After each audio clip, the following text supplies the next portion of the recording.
Hello everyone. Now we start with our next lecture that is of class 10th. हमने अभी last class तक series पढ़ी थी। हमने लास्ट क्लास तक अभी जो सीरीज पढ़ी थी उसमें हमने ये पढ़ा हुआ था कि पीरियोडिक प्रॉपर्टीज कौन कौन सी होती हैं और उनमें से हमने इम्पोर्टेंट पीरियोडिक प्रॉपर्टीज में ऑलमोस्ट 6 प्रॉपर्टीज कवर कर ली थी। और लास्ट लेक्चर में ये बोला गया था कि अब हम जो नेक्स्ट अपनी पीरियोडिक प्रॉपर्टी पढ़ेंगे वो हमारी कौन सी नेक्स्ट पीरियोडिक प्रॉपर्टी होगी, वो होगी हमारी इलेक्ट्रो नेगेटिविटी। हमारी जो नेक्स्ट पीरियोडिक प्रॉपर्टी होगी वो कौन सी होगी? इलेक्ट्रो नेगेटिविटी होगी हमारी नेक्स्ट प्रॉपर्टी। एक बात और, इसके 11 पार्ट्स हमने प्रिपेयर कर लिए हैं। जो 11 पार्ट्स हैं इसके, आपको यदि अच्छे से समझना है कि इससे पहले की 6 पीरियोडिक प्रॉपर्टीज क्या थी, वो किस किस फैक्टर पर डिपेंड करती थी, तो उसको देखने के लिए डिस्क्रिप्शन में मैंने सारे पार्ट्स की लिंक दे दी है। उस डिस्क्रिप्शन में सारे पार्ट्स की लिंक आप चेक कर लेना।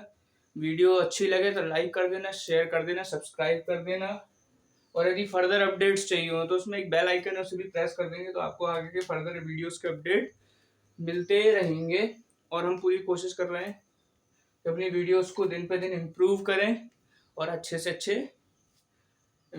चीज़ों को प्रेजेंट किया जाए। तो ये लेक्चर एक्सक्लूसिवली क्लास 10th का है। इसमें हम इलेक्ट्रोनेगेटिविटी के बारे में पढ़ेंगे कि इलेक्ट्रोनेगेटिविटी का मीनिंग क्या होता है। तो what is the meaning of electronegativity है? सो इलेक्ट्रोनेगेटिविटी, जस्ट डेफिनेशन बाद में पढ़ते हैं, पहले समझते हैं क्या है। देखो, नॉन मेटल्स क्या होते हैं हमारे? आते हैं किसमें? एसिड रेडिकल्स में। किसमें आते हैं? Acid radicals. एसिड रेडिकल्स हमारे क्या होते हैं? Negatively charged. एसिड रेडिकल हमारे नेगेटिवली चार्ज होते हैं, ठीक है। तो जो नेगेटिवली चार्ज होते हैं उनको हम क्या बोलते हैं? Negative ion. उनको हम क्या बोलते हैं? Negative ion. और नेगेटिव आयन का दूसरा नाम है अनायन। तो ऑब्वियसली बात है, जो नेगेटिविटी और पॉजिटिविटी है वो इलेक्ट्रॉन के बेसिस पे है। तो नॉन मेटल्स का जो दूसरा नाम है उनको हम बोलते हैं इलेक्ट्रोनेगेटिव। नॉन मेटल्स क्या है हमारे? दे टर्म्ड एज इलेक्ट्रोनेगेटिव। तो मेटल्स को हम क्या बोलेंगे? तो मेटल्स को हम बोलते हैं इलेक्ट्रो पॉजिटिव। मेटल्स को इलेक्ट्रो पॉजिटिव बोलते हैं और इनको इलेक्ट्रोनेगेटिव बोलते हैं। क्यों? क्योंकि इनके पास पॉजिटिव साइन होता है और इनके पास नेगेटिव साइन है। तो और जो इलेक्ट्रोनेगेटिव है, जनरल टर्म में समझेंगे, जो चीज इलेक्ट्रोनेगेटिव है उसकी ही तो इलेक्ट्रोनेगेटिविटी काउंट होगी। जो चीज इलेक्ट्रोनेगेटिव है उसी की तो हम इलेक्ट्रोनेगेटिविटी काउंट करेंगे। इतनी बात समझ में आ रही? हमको अच्छे से समझना है कि हो क्या रहा है। इलेक्ट्रोनेगेटिविटी के टर्म को ब्रेक कर रहा हूं अभी मैं। इलेक्ट्रोनेगेटिविटी का मतलब क्या हो सकता है? तो इलेक्ट्रोनेगेटिविटी का मतलब अगर हम सिंपल लैंग्वेज में समझें तो नॉन मेटल्स होते हैं हमारे। नॉन मेटल्स के बारे में हमने पढ़ लिया है, नॉन मेटल की प्रॉपर्टीज हमने पढ़ ली। एसिड बेसिक रेडिकल याद करने को बोला था। एसिड और बेसिक रेडिकल पीरियोडिक प्रॉपर्टीज के बाद एक लेक्चर बना के डाल देंगे।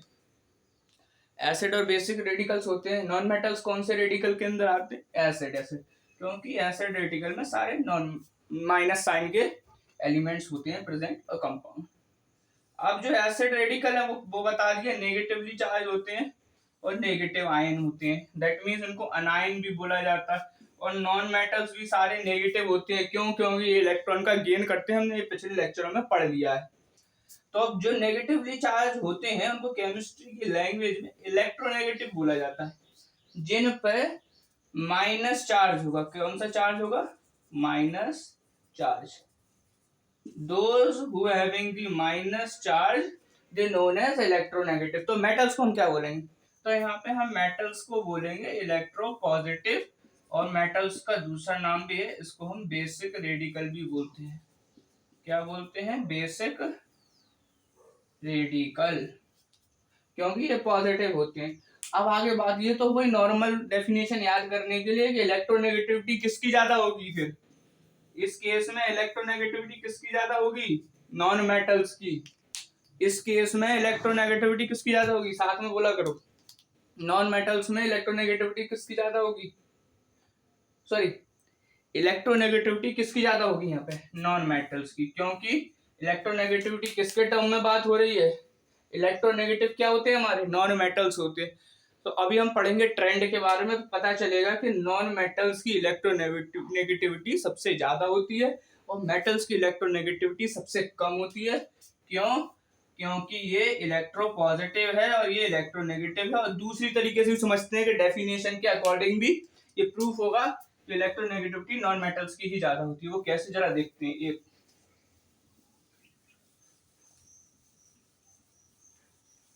देखो डेफिनेशन क्या कहती है। तो डेफिनेशन एक ही चीज कहती है। डेफिनेशन क्या कहती है? डेफिनेशन ये कहती है द टेंडेंसी, अच्छे से नहीं चल रहा, tendency to attract the shared pair of electron. इसका मतलब क्या है? इलेक्ट्रोनेगेटिविटी की डेफिनेशन है the tendency to attract the shared pair of electron. Electronegativity की बात किसमें करते हैं? Shared pair of electron. मतलब इसमें जो बात होती है वो शेयरिंग की होती है। किसकी बात होती है? शेयरिंग की। और शेयरिंग कैसे होती है, उसके लिए पीरियोडिक प्रॉपर्टीज के एंड होते ही हम अपनी नेक्स्ट चैप्टर की सीरीज स्टार्ट करेंगे, that is chapter 2, chemical bonding. हम नेक्स्ट चैप्टर की सीरीज स्टार्ट करने वाले हैं बहुत जल्दी। केमिकल बॉन्डिंग के बारे में पढ़ेंगे, क्योंकि पीरियोडिक प्रॉपर्टीज में जो सबसे ज्यादा प्रॉब्लम आती है वो सिर्फ पीरियोडिक प्रॉपर्टीज के अंदर ही आती है, पीरियोडिक टेबल में।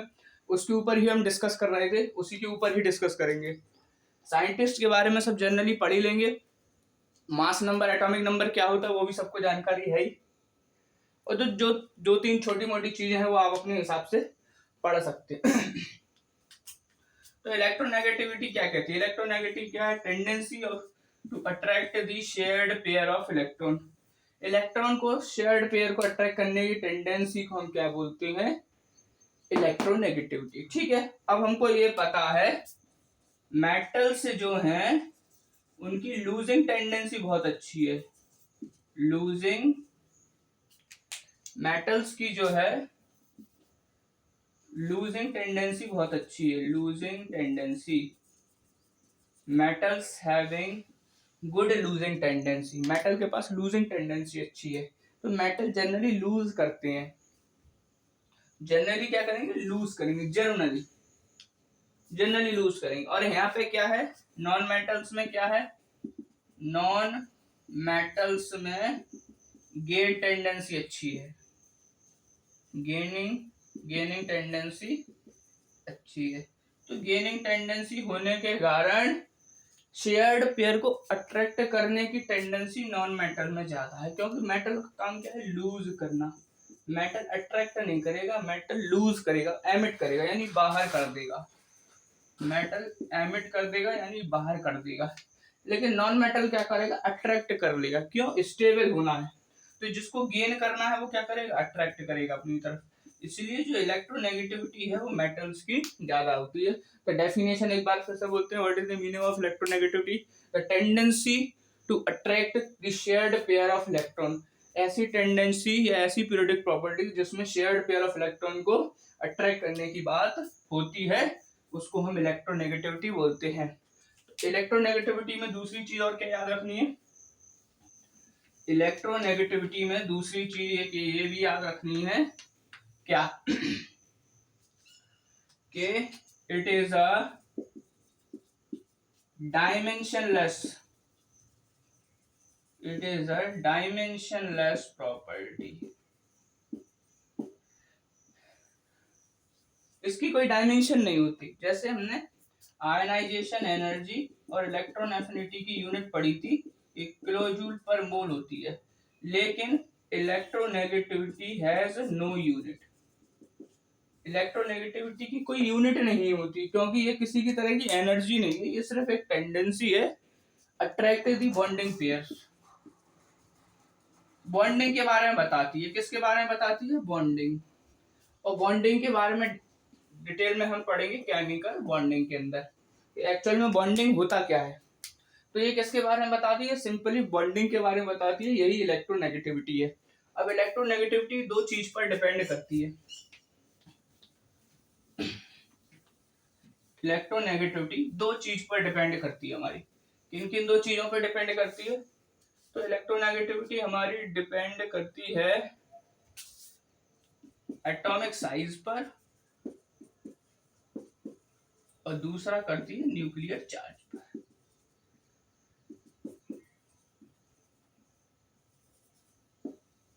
अब देखो, इन दोनों के बारे में अपन पहले ही 11 लेक्चर में बहुत अच्छे से डिस्कस कर चुके हैं कि न्यूक्लियर चार्ज का मतलब क्या है, एटॉमिक साइज का मतलब क्या है। इसलिए बार बार कह रहा हूँ, यदि एटॉमिक साइज और न्यूक्लियर चार्ज को बहुत अच्छे से समझना है तो इसके पहले के आप 11 पार्ट्स देख सकते हैं, या फिर आपको सिर्फ न्यूक्लियर चार्ज और एटॉमिक साइज के बारे में पढ़ना है तो आप शुरू के 5 पार्ट्स जो हैं उनके अंदर एटॉमिक साइज और न्यूक्लियर चार्ज के बारे में पूरा डिस्क्रिप्शन किया हुआ है, तो आप वहां से चेक कर सकते हैं। अब इसके ट्रेंड के बारे में डायरेक्ट बात करेंगे। अक्रॉस द पीरियड क्या ट्रेंड होगा? अक्रॉस द पीरियड जो ट्रेंड होगा इसका कैसा चलेगा? एटॉमिक साइज का और न्यूक्लियर चार्ज का। अक्रॉस द पीरियड जो ट्रेंड होगा atomic size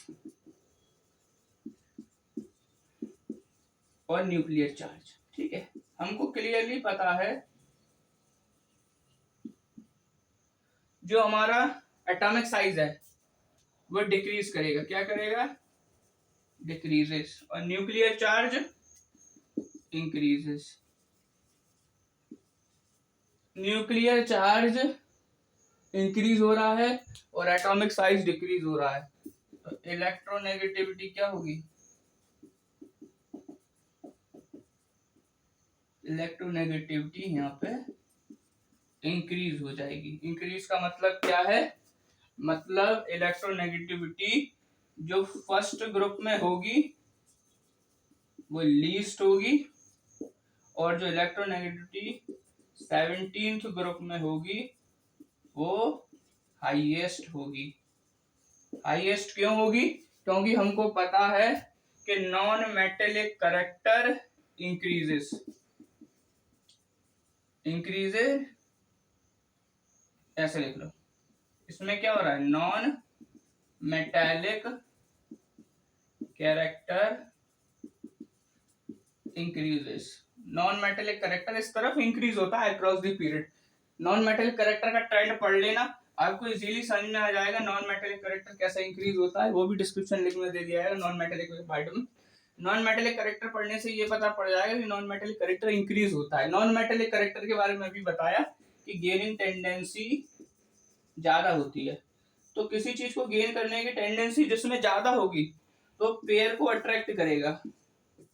shared pair attract, तो वो शेयर्ड पेयर को ज्यादा अट्रैक्ट करेगा। जब ज्यादा अट्रैक्ट करेगा तो वहां पे क्या होगी? यहाँ पे एटॉमिक साइज कम है और न्यूक्लियर फोर्स ज्यादा है।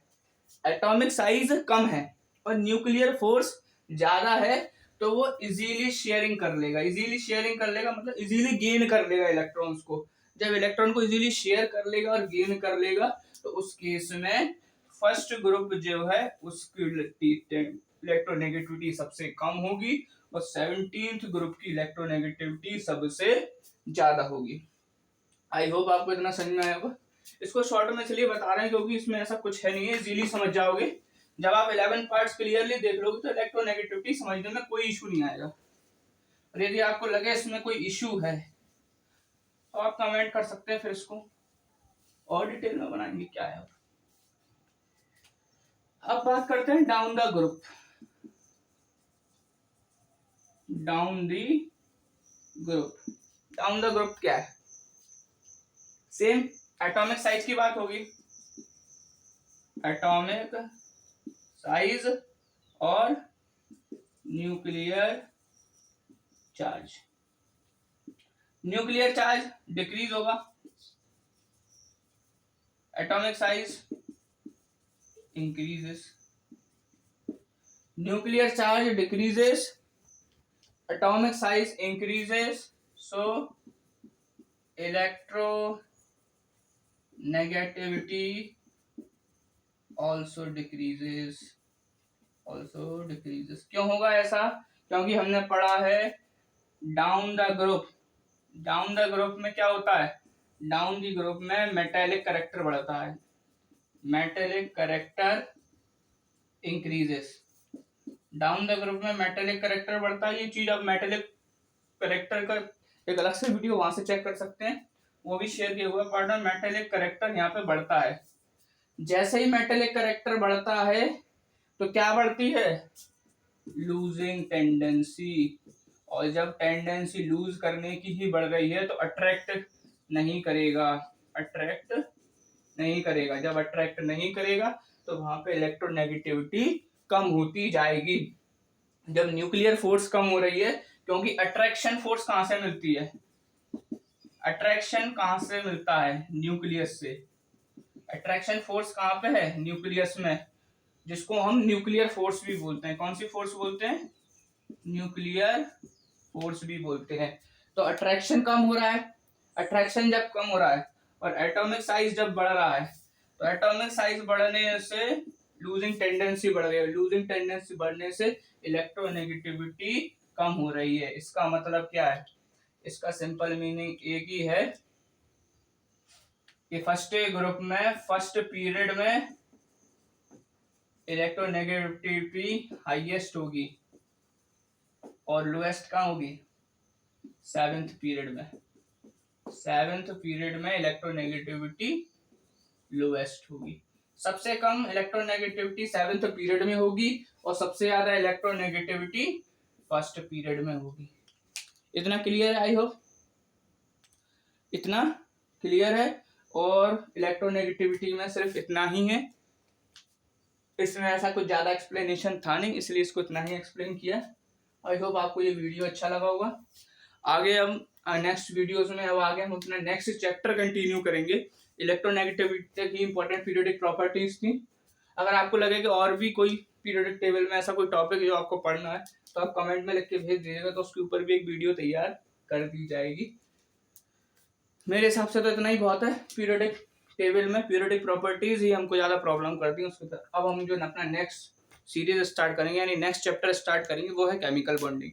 उस चैप्टर को बड़े ढंग से देखिएगा, क्योंकि उस चैप्टर में बहुत सारी चीजें हैं जो आपको क्लैरिटी मिलेगी और उसको कोशिश किया जाएगा कि बहुत अच्छे से समझाया जाए, बिल्कुल इजी वे में। क्योंकि सबसे इंटरेस्टिंग और सबसे मजेदार जो चैप्टर है केमिस्ट्री के अंदर, अगर ढंग से पढ़ा जाए तो वो केमिकल बॉन्डिंग ही है और बहुत शानदार चैप्टर है। और बोर्ड में सीबीएसई हो चाहे आईसीएसई, सब में से क्वेश्चन बहुत अच्छे बनते हैं। और केमिकल बॉन्डिंग 11th और 12th वालों के लिए भी बहुत यूजफुल है, क्योंकि उसका ही बेस लेके आगे हम पढ़ाई करते हैं।